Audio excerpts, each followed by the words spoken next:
बहुत जल्दी आपके सारे के सारे करण भगवदाकार होने लगेंगे यदि आप ब्रह्मचर्य का पालन करेंगे।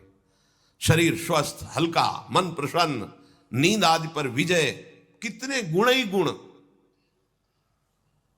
और ब्रह्मचर्यहीन आलस्य, प्रमाद, भोगों का चिंतन, मन का डिप्रेशन में पहुंचना, कमर में दर्द, टांगों में दर्द, सर में दर्द, घबराहट होना, बिना किसी कारण के मन भयभीत हो रहा है, भोजन अपच हो रहा है, बिना किसी प्रक्रिया के वीरनाश हो रहा है, बिना किसी प्रक्रिया के।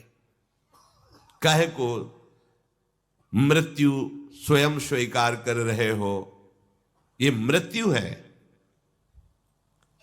चाहे भगवान दत्तात्रेय जी बोल रहे हैं या भगवान कपिल देव जी बोल रहे हो, जब उपासक को संबोधन करते हैं भगवत प्राप्ति के लिए तो कहते हैं कि इस भोग वृत्ति को साक्षात मृत्यु रूप देखो, ये मृत्यु है तुम्हारी। जब शरीर राग त्यागना है तो तुम शरीर से भोग भोगोगे तो आसक्ति शरीर की पुष्ट होगी, आसक्ति भोग सुख की पुष्ट होगी, है नहीं। कितने दिन शरीर रहेगा, कितने दिन भोग रहेंगे। विचारवान बनो, ब्रह्मचर्यम चरंती, ब्रह्मचर्य का पालन करो। उपासक जो ब्रह्मचारी होता है उसका खिला हुआ चेहरा रहता है, जैसे कमल खिला हुआ, बिना किसी कारण के उसकी मुख मुद्रा में प्रसन्नता होती है। जो ब्रह्मचर्यहीन होता है बुझा हुआ चेहरा होता है, तेजहीन, बिना किसी कारण के वो शोकग्रस्त लगता है। बैठा है, आपको लग रहा है शांत है, लेकिन आप चेहरे को देखो, वो एक शोकग्रस्त है, कुम्हलाया हुआ चेहरा, अशांत चेहरा। मुख प्रसन्न, तन तेज विराजा, यह है ब्रह्मचर्यम चरंती, भगवत आराधन संपन्न उपासक का। जैसे आग में पैर रखते हुए कोई चले तो कैसे चलेगा, ऐसे ही ब्रह्मचारी की पहचान है। इतनी स्फूर्ति उसके अंदर होती, जैसे आग में चलने वाला पूरा पैर नहीं रख पाएगा, अगला कदम रख देगा क्योंकि ताप लग रहा है, ऐसे उसकी स्फूर्ति होती पैरों में। उसकी आंखें एकाग्र रहती है, चंचलता इधर उधर या बार बार झपकना यह विषयी पुरुष का लक्षण है। बार बार पलक झपकना यह विषयी पुरुष का लक्षण है। इधर उधर ताक झांक, चंचलता, ऐसा बैठे तिनका तोड़ रहा है, पैर हिला, ये सब विषयी पुरुष के लक्षण है। ये तो बिल्कुल साधारण स्पष्ट दिखाई देता है आदमी विषयी है या ब्रह्मचारी, एक सेकंड में लक्षण होते हैं।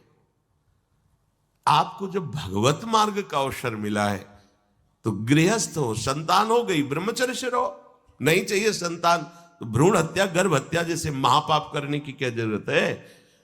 उसी वीर से संतान उत्पन्न होती है जिसको आप नष्ट कर रहे हो, जिसको आप ऐसे पानी में बहा रहे हो, व्यर्थ फेंक रहे हो, तो उसको भ्रूण हत्या का पाप लग रहा है, तो तुमको पुण्य लग रहा है, वीरपात कर रहे हो तुम्हें भी वही हत्या लग रही है, क्योंकि उसमें वही जीवात्मा है जो मां के गर्भ में जाके बालक रूप धारण कर लेती है, उसको तुम नष्ट कर रहे हो।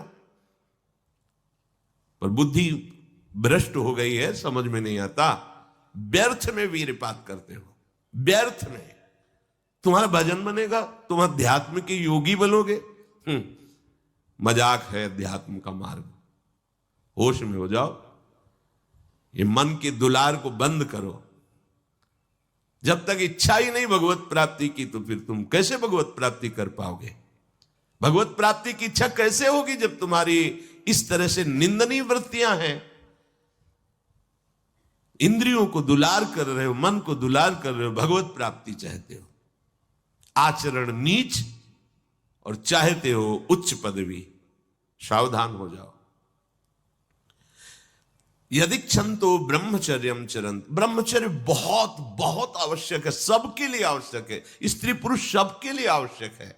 आप उसको केवल भगवत प्राप्ति से ही मत समझिए। अरे जीना है तो ब्रह्मचर्य की आवश्यकता है, स्वस्थता की आवश्यकता है, प्रसन्नता की आवश्यकता नहीं। मरा हुआ जीवन, रोज सुबह शाम निकल रही, रोज जीवन जा रहा, किस काम का जीवन, गया गई।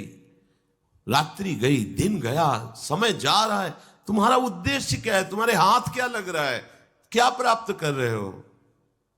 विचार ही नहीं रह गए, विवेक ही नहीं रहे, पशुवत बस ऊपर चमड़ी में सुंदरता का लेप करके और मलमूत्रों के भांड में प्रियता करके पूरा जन्म नष्ट कर देना। कैसी धिक्कारमयी बुद्धि हमारी है।